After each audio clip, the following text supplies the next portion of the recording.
This battle-weary house stands not in the middle of a war zone, but is one of hundreds of derelict properties in a line that dissects the Mediterranean island of Cyprus. Inside what is called the buffer zone, a reminder of the continuing bitterness between Cypriot Turks in the north and Cypriot Greeks in the south. Keeping both sides apart are troops from the British Army. Anything up there, mate?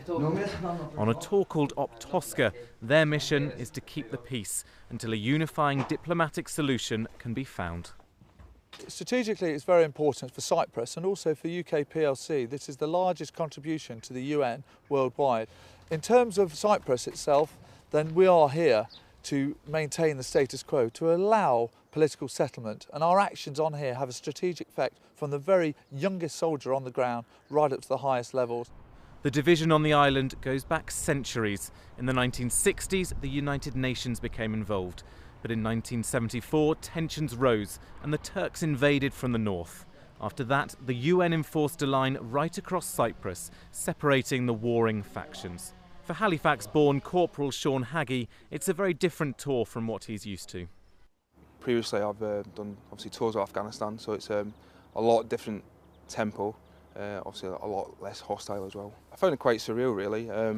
Obviously, you got the Turkish forces on one side and the Greeks on the other side, and in some areas they're quite close. People had to leave here so quickly they left washing up in the sinks. Signs of an abandoned family life are everywhere. Those who ran businesses were forced to leave their valuable stock in shops and showrooms as the invaders marched on Nicosia. It is a place that time has forgotten. And take this car as an example. Believe it or not, it is actually brand new. And if we take a look inside, the car's only done 32 miles. And look, there's still the wrapping on the inside of the door.